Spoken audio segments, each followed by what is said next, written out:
Começa agora na Santa Cília TV o programa Pessoas de Valor. E hoje nós temos um assunto super legal, né, e empolgante, que está relacionado ao nosso cotidiano, o cotidiano das pessoas, que envolve tecnologia. E para conversar com o nosso convidado, Luiz Castanha, está aqui o consultor, um dos diretores da BRH aqui da Baixada Santista, Paulo Queja. Paulo, obrigado. O Paulo que fez a ponte, né? A gente sempre fala, né? Eu estava até conversando nos bastidores com o Luiz, que o programa ele tem uma dinâmica diferente, onde tem dois apresentadores entrevistando um convidado, né? Não é um apresentador e dois entrevistados. Então o Paulo também ajuda aqui e lógico, sugerindo pautas, tá? Então quando o telespectador assiste o Pessoas de Valor e já vê Ari Paulo Queja, já fala assim, opa, né? Vamos falar de gestão de pessoas, de RH, desenvolvimento humano, focado para essa. E aí os profissionais de departamento pessoal, RH, gestão, todo esse pessoal todo aí fica ligado. Luiz, obrigado pela tua presença. Veio direto de São Paulo, né? Já caiu aqui.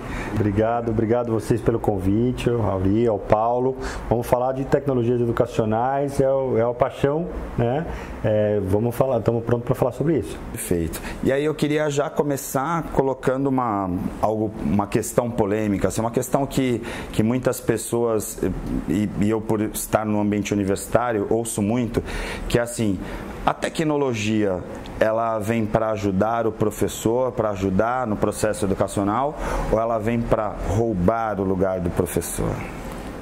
Eu vejo a tecnologia como ferramenta, ou seja, com ampliação do conhecimento, com ampliação do papel do professor. Então, claro que você precisa preparar o professor para isso, para ele não ver como uma ameaça, porque o professor tradicionalmente vê, olha, o aluno consegue ter uma informação aí no celular, às vezes mais precisa do que o professor tem na cabeça. Então, a capacidade não é só mais buscar a informação, mas como interpretar e como lidar com essa informação.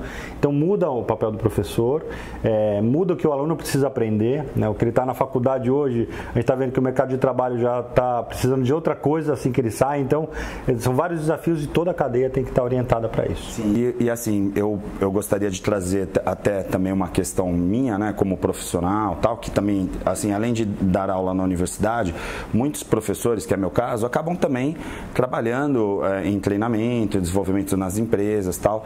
E no ambiente de empresa é tudo muito dinâmico. Às vezes é diferente, por exemplo, uma pessoa que está na universidade e está lá fazendo, por exemplo, um curso de 4 ou 5 anos, aí ele vai sair num determinado momento para estagiar ou para trabalhar, e lá na empresa não, na empresa de um ano para outro muda tudo, muda a plataforma, e assim, os treinamentos têm que ser muito rápidos, muito dinâmicos, e aí essa tecnologia é muito importante, né? Exatamente. A grande pergunta, para simplificar o assunto, é assim, você me falou que eu cheguei aqui de São Paulo, vim até Santos, né?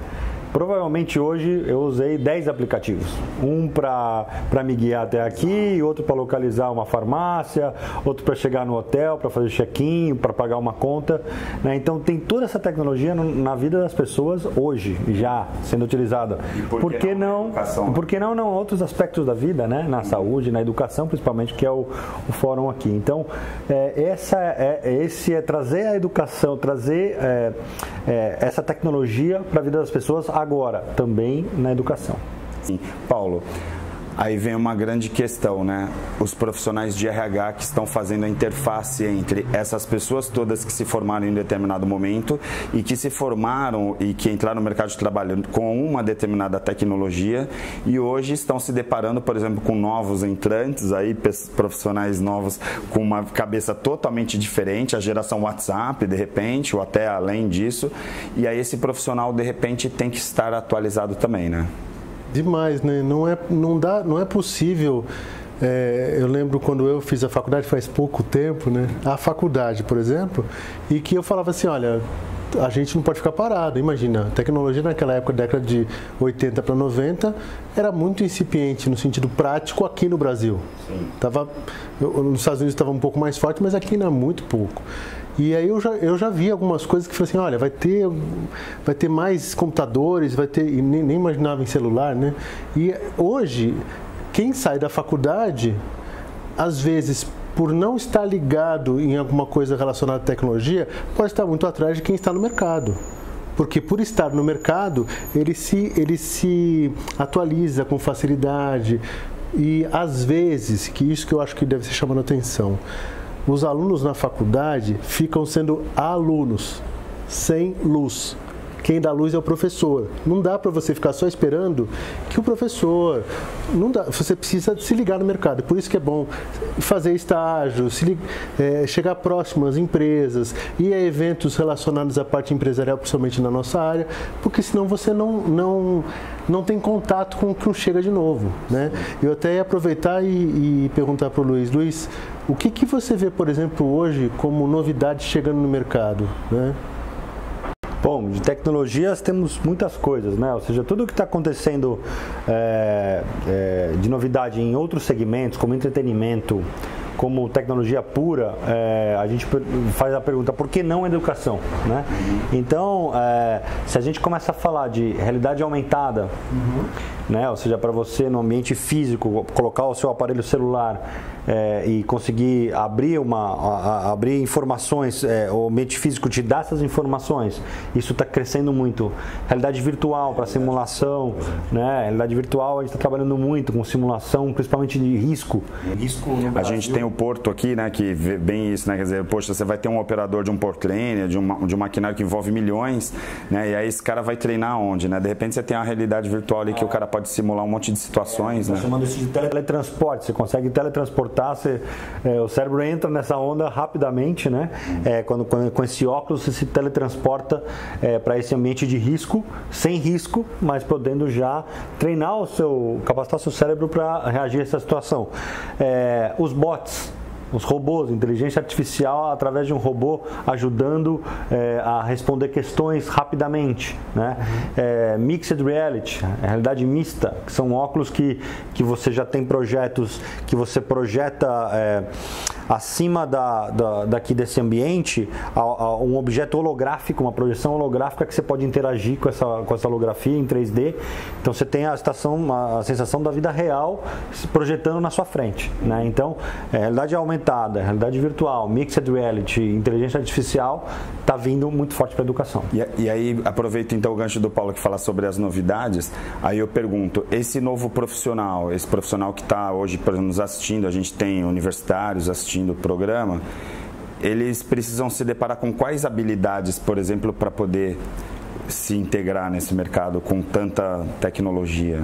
Para mim, assim, basicamente curiosidade, tem que saber entender o que está acontecendo no mundo real à sua volta e transformar isso para o teu ambiente de trabalho. Então, ser curioso, ter criatividade para buscar novas soluções. As soluções antigas todo mundo já pensou. Quais são as novas soluções, né? Solução de problemas, né? Essa questão. Trabalho em equipe, ninguém faz nada sozinho. Né? Então, para mim, trabalho em equipe, visão de solução de problema, criatividade e aprender algo novo sempre, está se exercitando para aprender algo novo, desaprender e aprender algo novo, para mim é essencial. Eu acho até que no caso, quando ele fala de trabalho em equipe, por causa da tecnologia, a equipe não somos só mais nós aqui que estamos trabalhando no mesmo ambiente. Se for a mesma empresa, em qualquer lugar do mundo. Se você está, no caso aí de uma associação como uma BRH ou outras associações relacionadas, você pode ter grupos de estudos virtuais, onde a gente conversa sobre assuntos, usa a tecnologia de Design Thinking, um Scrum, né? Algumas tecnologias, não são tecnologias de equipamentos, mas são tecnologias de conhecimento, onde você pode aliar uma coisa a outra, né? Então, eu acho que essa coisa da criatividade é extrapolar os problemas que são novos, porque as realidades são diferentes agora, e trazer essa contribuição de várias pessoas, porque o que se falou em grupo de estudos é bem interessante com a visão. Eu tenho medo de errar. Pô, aqui você pode errar num grupo de estudos. O negócio é errar lá na hora que você está mexendo com dinheiro mesmo. Quando uma cirurgia? Fazendo uma cirurgia. Né? Isso é muito complicado, né? Operando equipamento. de fato, né? E existe uma questão assim que está se falando muito hoje da internet das coisas, né, e da inteligência artificial. Assim, de certa forma a gente também vai ter que trabalhar um pouquinho a inteligência emocional a partir de agora, né? A gente já defende muito a inteligência emocional no programa, porque afinal a gente está falando de desenvolvimento humano, não tem como cair nisso. Mas particularmente quando a gente fala desse tipo de tecnologia, né, de softwares e tudo mais, e próprios hardwares que estão vindo e interagindo com o funcionário, com o colaborador, a gente também tem que começar a ter uma outra visão, né, uma outra mentalidade, porque de repente, como o Paulo falou, de repente o teu colega de trabalho não é mais aquele cara que senta ali do teu lado, é o cara do home office que está lá na Turquia e que está desenvolvendo um projeto integrado com você, por exemplo, né? Vejo muito bom esse ponto, porque vejo que todo trabalho repetitivo, né, a inteligência artificial vai acabar, vai fazer muito melhor e mais rápido e com o grau de assertividade muito maior do que um humano. Reconhecer pessoas, reconhecer padrões, até em questões de medicina, vai dar uma curiosidade muito alta do que pode ser o diagnóstico, né? Então, com o tempo, a habilidade de contar e de reconhecer padrões, você não vai ter como competir com o computador. O que vai ser diferente é o que nos faz humanos. Então, relacionamento com as pessoas, entender de gente, né? Porque as pessoas vão estar ainda no mercado de trabalho, fazendo outras coisas, né? Então, entender de gente, relacionamento interpessoal, isso vai crescer muito. Né? Porque essa parte as máquinas não vão conseguir superar a gente nunca, não sabem, né? Pelo menos por enquanto. O que é o medo, o que é a emoção, não consegue reconhecer esse padrão, ele não consegue falar se você chegou 5 minutos atrasado, falar bom dia, se eu estou sendo sarcástico ou se eu estou falando bom dia, né? Então, tem um especialista que chama Gerd Leonard, é muito famoso por esses estudos, ele fala exatamente nessa linha, né, que nos faz humanos, vai nos diferenciar no mercado de trabalho. Diga-se de passagem, né, em muitas áreas a gente vê, por exemplo, treinamentos de humanização. Até uma amiga minha outro dia estava falando, poxa, a gente chegou no nível que você tem que dar treinamento de humanização na saúde. Ou seja, a gente tem robôs, de repente, trabalhando na saúde, pessoas automatizadas, né, e aí a gente tem que falar, peraí, vamos voltar a ser humano, né, deixa a parte do robô para o robô, né? Então, entre essa questão... Essa parte, a gente está começando a treinar, tem que treinar os robôs. Porque os robôs querem fazer tudo automatizado, mas eles têm que saber, ó, aqui não, aqui vai, né? E aí uma outra discussão que não vamos entrar aqui, mas é a ética, né, também. Até onde essas coisas podem ir, porque a tecnologia nova pode ser 98% boa. Sim. E 2% pode ser não ser bem utilizado, né? Então, são essas discussões que a tecnologia vão nos levar. Perfeito. Gente, eu vou fazer um intervalo porque a gente está aqui no horário bem apertadinho e voltamos já com Pessoas de Valor aqui na Santa Cília TV. Fica aí.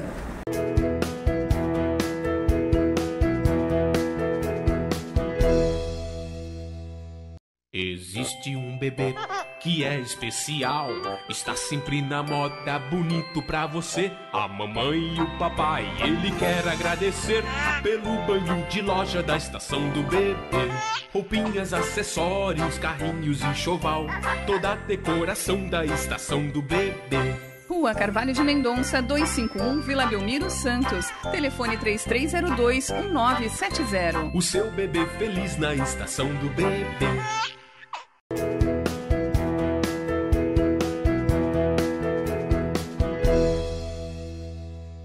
Estamos de volta com Pessoas de Valor e você já sabe, se você quer assistir esse programa ou os anteriores, a gente já está completando 1 ano de vida, Paulo, você acredita?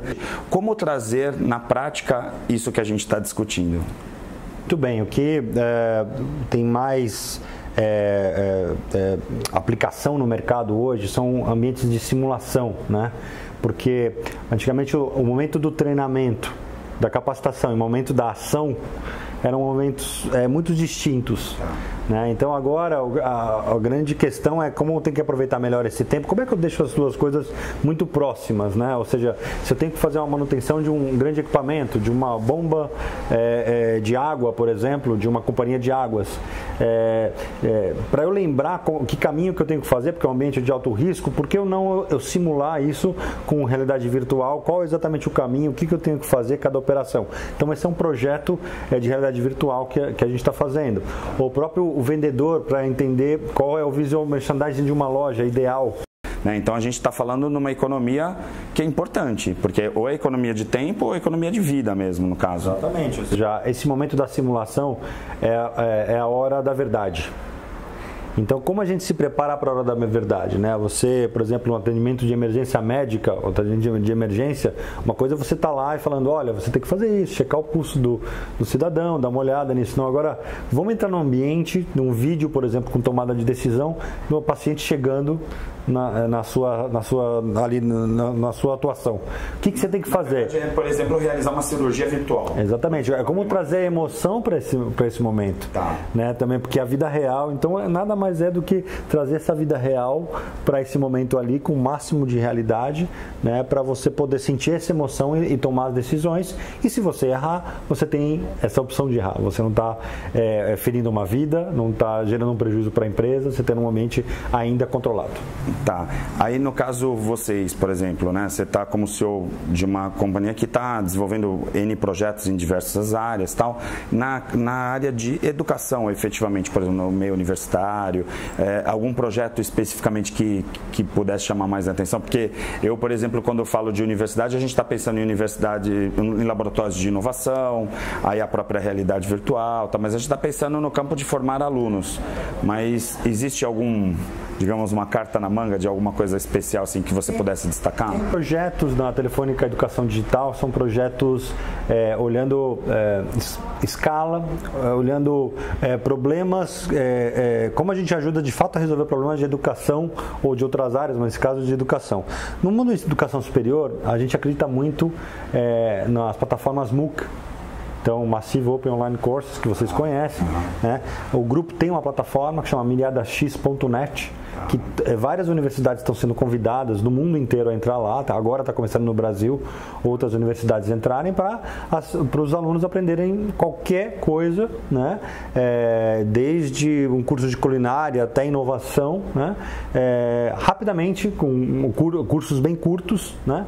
E pagando gratuitamente, e vão pagar se quiserem ter o certificado. Claro que isso não vai ser um curso de graduação, nem pós-graduação, não é muito grande, mas cursos bem curtos, então o aluno vai ter essa diversidade de catálogo a um clique, né? Então, acreditando que a equação, por exemplo, de ensino superior não vai ser, ela não está dentro dos muros, né? Ela é uma equação muito grande, né? Precisava criar, para resolver a demanda da América Latina de educação, tem um estudo que tem que... Eu particularmente, Luiz, até Paulo sabe, a gente já entrevistou, por exemplo, Marcelo Cruz, que é um fera, né? E é diretor de EAD, por exemplo, da Unisanta, tal. Eu não entro muito no mérito do EAD, até porque seria uma outra pauta, tal. Mas a verdade é assim, como é que liberando, por exemplo, mestrado e doutorado no EAD? Né? Então, assim, você poder pegar uma pessoa que desenvolve uma tese de doutorado em educação à distância, por exemplo. Você pega pesquisas que mostram dentro da própria neurociência, pesquisas que mostram que a retenção que antigamente de um aluno era de 50 minutos, então uma aula de 45 minutos, 50 minutos, hoje está em 18 minutos. Então, assim, me vem uma sensação de que é inevitável que a educação daqui os próximos anos, e principalmente nas empresas, quando a gente fala de treinamento e desenvolvimento, mude completamente, né, o cenário. Acho que vai mudar em todos os níveis. Vai mudar desde a educação infantil, fundamental. A gente está falando de projetos, desenho de projetos educativos digitais em ambientes que não tem energia elétrica e nem internet. Que a gente consegue fazer educação. A gente falou sobre esses projetos, são malas de autossuficiência de energia que elas andam por países, né? De lugares que têm dificuldade. Então, né? Começa aí, né? Você dá uma janela de oportunidade para pessoas que não têm oportunidade.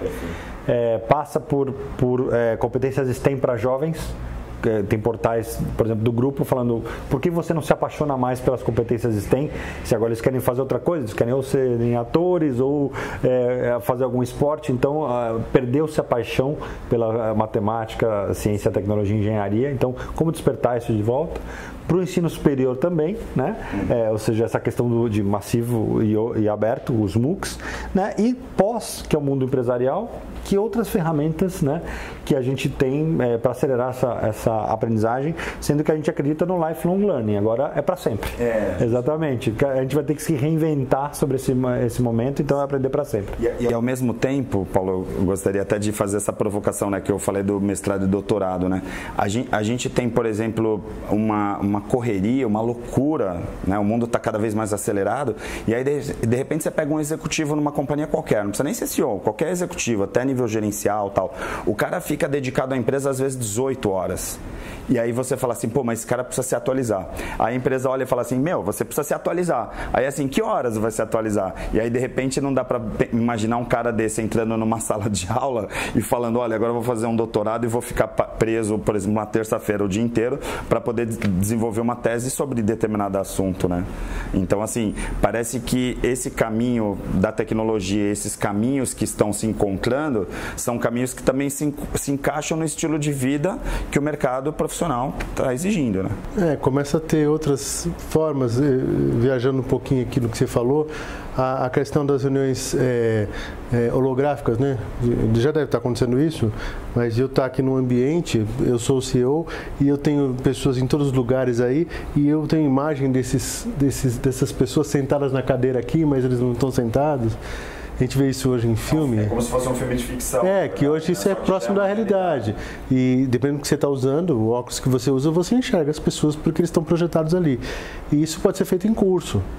Então, aqueles cursos que a gente dá, que nós dois damos, por exemplo, que são comportamentais, que hoje a gente fala da dificuldade de você fazer ele à distância, porque você tem vivências que você precisa demonstrar ou que você precisa dar feedback na hora. Com esse tipo de tecnologia, você pode dar um curso de neurolinguística, aplicando uma prática com a pessoa lá. Você pode não tocar na pessoa, que é relativo, porque com a neurociência dá para você colocar dispositivo na pessoa e a pessoa sente o toque como se ela estivesse lá. Mas isso eu acho que em relação a custo ainda vai demorar um pouquinho para chegar, mas é possível fazer isso. Então, o executivo mesmo, ele hoje viaja muito também, ainda viaja muito. Esse é um grande gargalo nas empresas, né? A pessoa se deslocar para reuniões, para atividades, estar presente no evento como o nosso aqui, para poder representar a empresa, porque é um papel do CEO também fazer esse trabalho, e isso demanda tempo, do tempo dele como executivo. Então tem essa divisão. Acho que essa tecnologia ajuda a questão de você a ter acesso às coisas em vários lugares ao mesmo tempo. E agora a gente tem que ter muito cuidado com relação à inteligência emocional, porque isso leva à estafa. Falo isso porque eu comecei com o ensino à distância em 2001. Numa entidade chamada Sebrae, onde a gente fez um trabalho de ensino à distância que ninguém fazia. Sim. Era o maior projeto de EAD no Brasil. E era excelente, só que aí depois as tecnologias que tinham não dá para se comparar. E claro, é como uma instituição hoje e não consegue usar todas as tecnologias que existem hoje, porque existe um custo por trás disso, acho, né? Mas é muito interessante de você estar em vários lugares. Eu tinha naquela época aluno fora do país, utilizando recursos simples hoje, que eram básicos hoje, de interagindo comigo, eu usando outro mecanismo de falar pela internet, que era do Yahoo na época, né, que ninguém lembra mais dele, mas a gente falava muito bem com ele em 2003, e não existia o que existe hoje de tecnologia, e a gente conseguia trabalhar a questão do estudar, as pessoas imprimiam e-mail para ler. Claro. Vocês lembram disso? Claro. Eu não imprimi os e-mails para ler. Como assim imprimir e-mail? Diga-se passagem, assim, na faculdade, para você vai orientar um trabalho de conclusão de curso, você vai imprimir um trabalho desse, sai mais caro do que o aluno entregar em tablet. Então o aluno vai lá, entrega um tablet de professor, sai mais barato para o aluno do que imprimir um trabalho de publicidade, por exemplo, que tem um custo gigante. Então, assim, cada vez os recursos estão mudando, até essas prioridades, né? Aí eu queria fazer a pergunta de $1 milhão, que tem que ter no programa, claro, né? A gente está com o senhor aqui, o cara que faz acontecer as coisas na área. Qual é o próximo passo disso tudo? A gente vai ver aquela realidade do filme Substitutos, lá, não sei se você assistiu, do Bruce Willis, que as pessoas ficavam em casa e os robôs ficavam representando a gente por aí? Você vê um cenário meio apocalíptico assim? Não vejo. Ou vai ter uma desaceleração em determinado momento? Não vejo. Eu vejo que grandes companhias de tecnologia não pararam de contratar. Ou seja, os trabalhos vão mudar. As mentes têm que priorizar outras coisas. Exatamente, vão ser priorizados outros trabalhos. Então, você vai falar, o motorista de aplicativo há 10 anos atrás não existia, hoje tem um monte, né? Então, o World Economic Forum tem mostrado pra gente que profissões que desapareceram, que novas vão aparecer. Pilotos de drones, falam que os anestesistas vão desaparecer, algumas outras profissões e outras vão surgir. Então, eu espero que tudo isso, como a gente fala eu quero 98% bom e 2% ruim, né? Que a gente não deixe ninguém para trás na humanidade, né? Em termos de educação, de saúde, porque essa é uma questão, né? Se agora eu tenho melhores condições para a saúde, algoritmo que vai identificar você previamente que você pode ter uma doença, quem é que vai ter acesso a isso? Né? Então, não acho que vai ser tão radical quanto isso, mas o que eu espero é que ninguém fique para trás nenhum desses aspectos. Perfeito. E aí, então, para finalizar o programa, qual a dica que você daria para uma pessoa hoje que está lá na empresa pensando o que eu posso fazer da minha vida para não perder o bonde da história? Seria o quê? Se atualizar permanentemente? Qual que seria... Eu tenho uma boa e uma má notícia. Mas a má é assim, não acho que é má, mas assim, você vai ter que aprender para sempre. Se antigamente você tinha uma profissão, hoje você vai ter 10 profissões até o final da sua carreira, né, que vai mudando. Mas você vai viver muito mais, as pessoas vão viver muito mais, né? E a gente... outra coisa que... Essa de viver mais é a boa ou a má notícia? Para alguns vai ser ruim, né? Falando, não acredito, agora eu vou viver mais. Eu acho que é boa. E a parte positiva disso é que a gente está vivendo um momento incrível da história, né? Com 4 ou 5 revoluções que estão acontecendo bem na nossa vez de viver, né? Como dizem alguns palestrantes. Mas então eu acho isso muito interessante, tem muita oportunidade surgindo. Então, é claro, ficar ligado, ter curiosidade, olhar o que está acontecendo e se atualizar, porque quem tiver na frente e pegar essa onda dessa evolução agora, vai surfar isso muito bem para frente, né? Aprendeu coisas novas. Então, eu acho que é um momento único na história e nós todos temos essa oportunidade, temos que aproveitar. Perfeito. Paulo, e aí, missão cumprida? Não? Qual o recado que você deixaria? Vamos lá, deixa seu recado também. Mas como a gente fala lá na associação, né? Os nossos desafios sempre são, como diretoria, buscar quais são as necessidades do nosso público, né? Que lida na empresa. E cada ano a necessidade começa a ter uma vertente, um direcionamento. E envolve tecnologia, envolve tecnologia de equipamentos e tal, e tecnologia de conhecimento, de formas de aprender. Então, não dá para ficar parado. Tem várias pessoas que elas estão da realidade, já estão na sua 3ª, 4ª profissão, o que era a realidade que o Domênico De Masi falava lá, 15, 20 anos atrás. Ele falou, será. Para mim, ele é o grande Nostradamus desse momento, né? Ele colocou isso muito claro.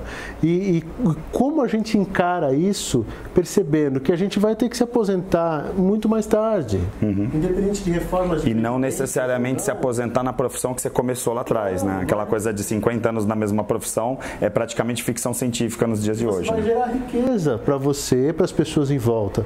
O grande desafio que eu acho, que seja de governo, das empresas, das ONGs, é não deixar as pessoas para trás. Porque quando você fala assim, responsabilidade social, perceber que existe um grupo de pessoas que está perdendo a força e não está conseguindo acompanhar. Não vai falar assim, eles que se virem. Não existe isso mais. A gente não está numa era mais que a gente fala assim, vocês têm que seguir e pronto. Não, a gente tem que olhar para essas pessoas, porque pode ser um de nós em algum momento que a gente perde a noção e a gente vai precisar de ajuda. Humberto Eco coloca, né, o dilúvio de informações, né? Assim, tem tanta coisa acontecendo ao mesmo tempo e de repente você fica lá no silêncio, né? Você vai a se recolocar em alguma coisa, onde ela se encaixa, porque se sentir útil, se sentir parte, que seja como voluntário, que seja como quem está recebendo alguma coisa remunerada, é muito importante que as pessoas se sintam presentes. E quanto mais presentes nós estivermos, mais contribuições e mais a gente enriquece como ser humano e como relações, né, no dia a dia. Eu acho que é por aí. Perfeito. Gente, obrigado, Luiz, Paulo, sensacional o programa de hoje, claro, né? Para impactar e você que está... A gente ainda está no início do ano, né? Então dá para falar assim que talvez essas reflexões sirvam para você meio que delimitar o que você vai fazer esse ano. Então você que trabalha com RH, que trabalha nessa área, de repente tem que procurar associação, né? Começar a fazer treinamentos. Então assim, começar a se preocupar um pouquinho com isso e pensar assim, qual vai ser a tua profissão dos próximos 50 anos. Fica com a programação da Santa Cecília TV e a gente volta na semana que vem com Pessoas de Valor. Até lá!